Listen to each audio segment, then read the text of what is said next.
For the past decade, I have been talking about Toby Fox and Undertale and how astroturfed and fake it all is. Like, it's been like one of the very driving, unique forces behind my channel. It's a big reason why I knew I had to go into YouTube commentary, how I had to talk about this stuff, and I had to do it because nobody else would. You know, every other YouTuber was intent on like sucking Toby Fox's dick and pretending that he was somehow super based conservative trad and super woke pandering at the same time.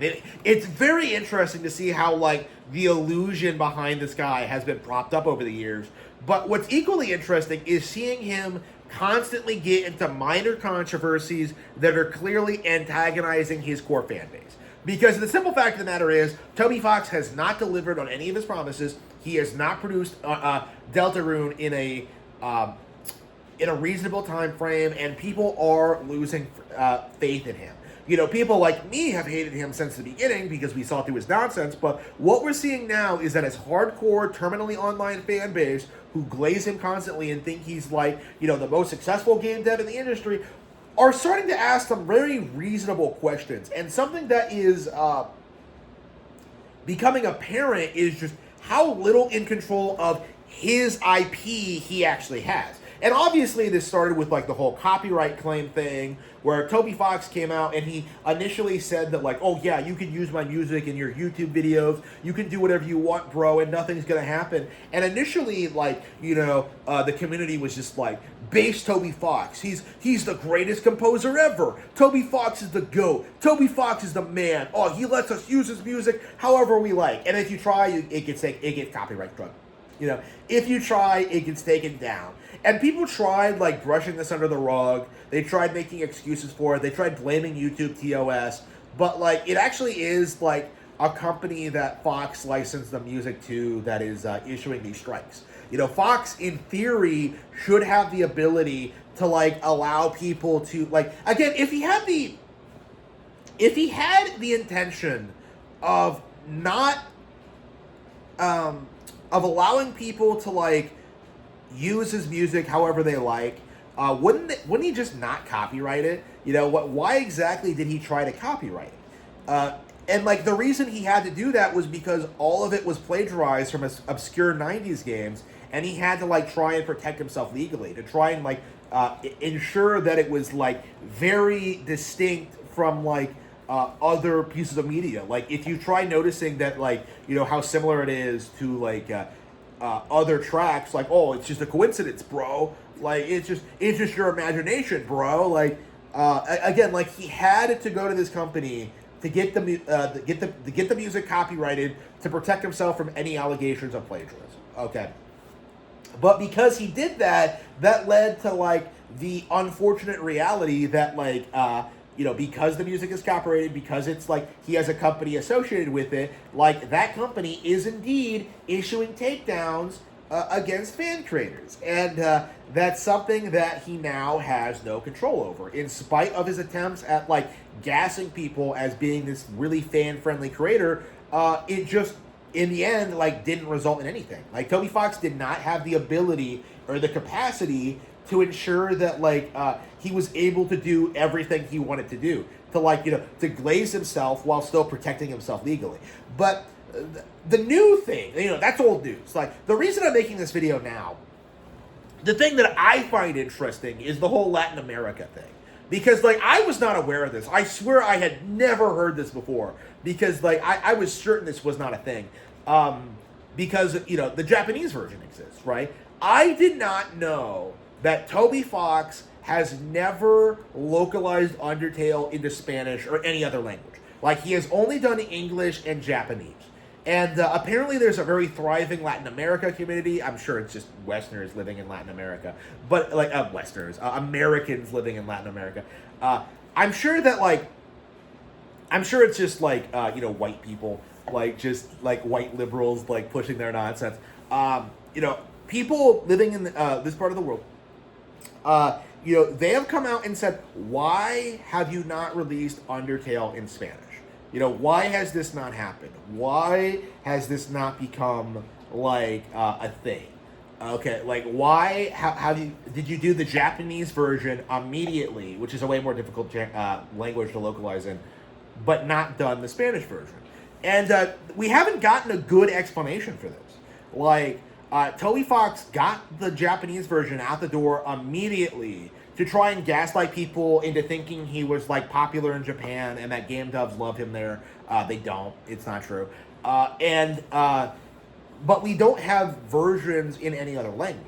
And I think the reason for that is very clear. If you look at like Toby Fox's agenda and like the propaganda he tries to push in those games, one of the weird things about it is how he doesn't like use genders for any of his characters. Like the protagonist is not specified to be a boy or a girl, and you have like non-binaryism is not a thing in Latin America. It's a very gendered language, and Spanish and other Latin countries are very, very gendered languages. Okay, so what Toby Fox is acknowledging here is that like what he's actually trying to do is keep up the illusion that like of non-binaryism, because that part of the world has not accepted non-binary gender pronouns, because like they fundamentally don't work with how the language works, because of like how everything is gendered in it.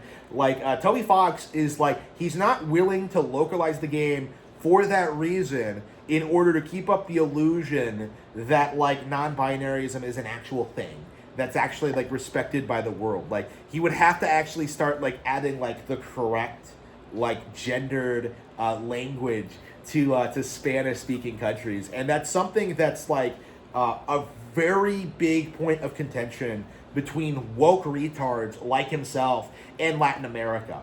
Because, these are the people responsible for trying to make Latinx into a thing. This is like, these are people trying to like, force they-themisms into like Spanish and like other countries like it. And they've had nothing but failure in that respect. And Fox knows that. So, like, he's not willing to localize it until like there's a method of like generally like gaslighting people into thinking it's a real thing, the way that English speakers were gaslit into thinking singular they thems were a real thing.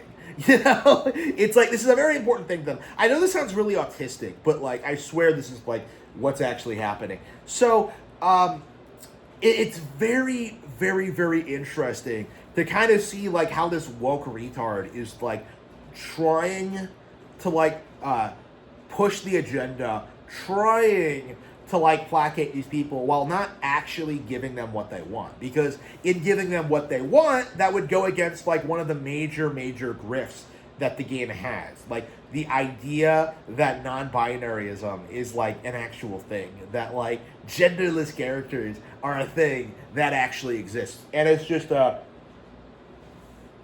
hilarious how people are just kind of circling the wagons and refusing to acknowledge the reality as to like whatever Fox does, he's fucked. Because he's like tanked his Golden Goose IP, he hasn't done anything since. Like all of his attempts at networking with Japanese devs have ended in failure. He shows up at events and he does things and he's been photographed with developers, but like nobody cares about that. It's not resulting in anything like tangible. Another 10 years of this and like nobody's even gonna remember who he is. That's just the reality of this, is that we were told that Toby Fox was this huge, like, monumental, like, game dev, one of the best in the industry, and yet 11 years later, we can't even get a Spanish version of Undertale. That is incredible. That is very, very crazy, and I think really demonstrates, like, how limited Toby Fox's success actually is. Because I think if he actually had, like, real talent, if he was actually like thinking about this game and its long-term relevancy, like I do think he would have been like hard at work making sure that different languages were getting rolled out within a reasonable time frame. Obviously it didn't have to happen right away, but like if you have such a thriving Latin American audience, like you should be talking about like the possibility of a Spanish version, but it just hasn't happened. And this wasn't something that I was aware was a controversy, but like the simple fact of the matter is, like, we're seeing more and more situations where Toby Fox gets into these kind of situations. Like, for example, Deltarune Chapter 3 and 4. You know, they took way too long to come out, and people were asking questions and making conspiracies, and what was the truth behind it? Was that Toby was waiting for the release of the Nintendo Switch 2 to formally announce the games launching together as like a day one release. Okay, that was his big play, was to like, oh, we're gonna release Deltarune 3 and 4 day one and Switch 2. Like his goal was to be the biggest indie release on Switch 2 like day one, and like kind of drive like that would like drive his relevancy by itself. And the simple reality is, like, you know, those of us who watched like the Switch 2 Direct and saw that trailer didn't give a fuck. Like, not a single YouTuber gave a fuck about Deltarune being in like the Nintendo Direct. And I actually, like, I believe I released a statement saying that I never wanted to see it again, because like he can't just keep like paying Nintendo. You do pay Nintendo to get into the Directs, by the way. He can't just keep paying Nintendo for advertisements to get into Nintendo Directs, because like that's not making him look good. That's not giving him like he's not selling new products. It's like he's desperate for legitimacy, is the way I see it. Because, like, you know, when you look at like what he did, when he like immediately went to Japan, he immediately tried like, you know, shilling himself in directs. He tried like, you know, putting himself around notable Nintendo developers like Sakurai, like a toy, like those guys. Like, you know, Toby Fox was just, he tried so hard to pass himself off as this like American celebrity, like just huge deal in Japan, and it's just not true. Like, nobody knows who this guy is, nobody cares about him, and it's high time that we really spell it out to everyone, is that Toby Fox will never be a thing.